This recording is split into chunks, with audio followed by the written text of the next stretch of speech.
একটা শব্দ আছে যা বোকারা শুধু অভিধানে খুঁজে পায়, অসম্ভব। কিন্তু জানো কি, তোমার সাহসী সেই অসম্ভবকে সম্ভব করে দিতে পারে। আমরা প্রায়ই ভাবি কিছু অর্জন করা অসম্ভব, কিন্তু সত্যি বলতে অসম্ভব কেবল সেই মানুষের কল্পনায় থাকে যারা চেষ্টা করতে ভয় পায়। নেপোলিয়ন বলেছিলেন, অসম্ভব এমন একটি শব্দ যা কেবল বোকাদের অভিধানেই পাওয়া যায়। মানুষের জীবনে সীমা নেই, শুধু সাহস আছে। আজ যে বাধা তোমার পথ আটকে দিয়েছে, কাল সেই বাধা তোমার শক্তি হয়ে দাঁড়াবে। চেষ্টা করতে থাকো, বিশ্বাস রাখো, কারণ অসম্ভব কিছুই নেই। মানুষের জীবন কখনোই একরকম থাকে না, কখনো সাফল্য, কখনো ব্যর্থতা, সবকিছুই আসে যায়। কিন্তু একটি জিনিস সবসময় একই থাকে, তোমার নিজের সম্মান, তোমার সাহস। হেলেন কেলার বলেছিলেন, তোমার মাথাকে কখনো নত হতে দিও না, সবসময় চোখ বরাবর উঁচু করে রাখো। কারণ মাথা নত করলে তুমি হেরে যাবে, আর চোখ উঁচু রাখলে তুমি লড়াই চালিয়ে যেতে পারবে। জীবনের ঝড় যত বড়ই হোক, তুমি মাথা উঁচু করেই পার হবে, কারণ সাহসীরাই ইতিহাস লেখে। প্রতিদিনই আমরা এমন কিছু ঘটনার মুখোমুখি হই যা আমাদের ভেতরটা পুড়িয়ে দেয়। অপমান, ব্যর্থতা, হারানো সুযোগ। আমরা ঘন্টার পর ঘন্টা এগুলো নিয়ে ভাবি, দিন পার করি। কিন্তু ডেল কার্নেগি বলেছিলেন, যা আপনাকে পীড়া দেয় এমন বিষয় নিয়ে 1 মিনিটের বেশি ভাববেন না। যত বেশি ভাববেন তত বেশি তা আপনাকে দুর্বল করে তোলে। জীবন ছোট, সময় অমূল্য। সমস্যাকে জায়গা দিন, কিন্তু তার বেশি নয়। কষ্টকে 60 সেকেন্ড সময় দিন, তারপর ছেড়ে দিন। দেখবেন ধীরে ধীরে আপনি মুক্ত হচ্ছেন।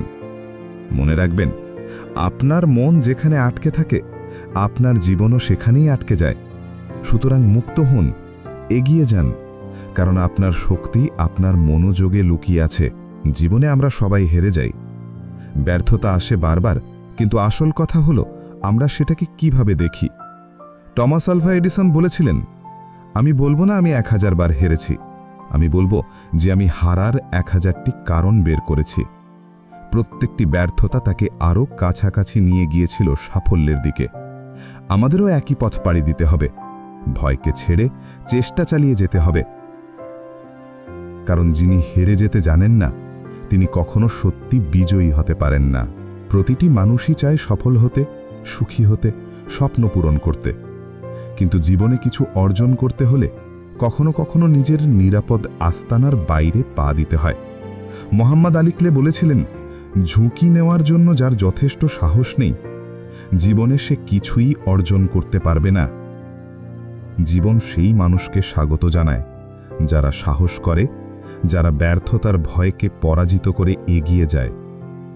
আজ যদি তুমি সাহস দেখাও, আগামীকাল তা তোমার সাফল্যের গল্পে পরিণত হবে। অনেক মানুষ জীবনের অমূল্য সময়ে অন্যের সাফল্য অনুকরণ করতে ব্যস্ত থাকে, অটোগ্রাফ, পরিচিতি বা খ্যাতি সংগ্রহ করতে।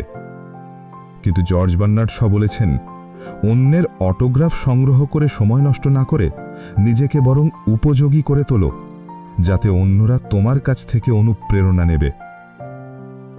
অর্থাৎ নিজের দক্ষতা, প্রতিভা এবং অবদান দিয়ে নিজেকে এত বড় করে তোলো যে মানুষ তোমার কাছ থেকে অনুপ্রেরণা নেবে। জীবন ছোট, তাই সময়কে সঠিকভাবে ব্যবহার করো, যাতে তোমার নামই অন্যের মনে চিরদিন থেকে যায়। আজ থেকে শুরু করো, নিজেকে তৈরি করো, নিজের গল্প লেখো, আর অন্যকে অনুপ্রেরণা দাও।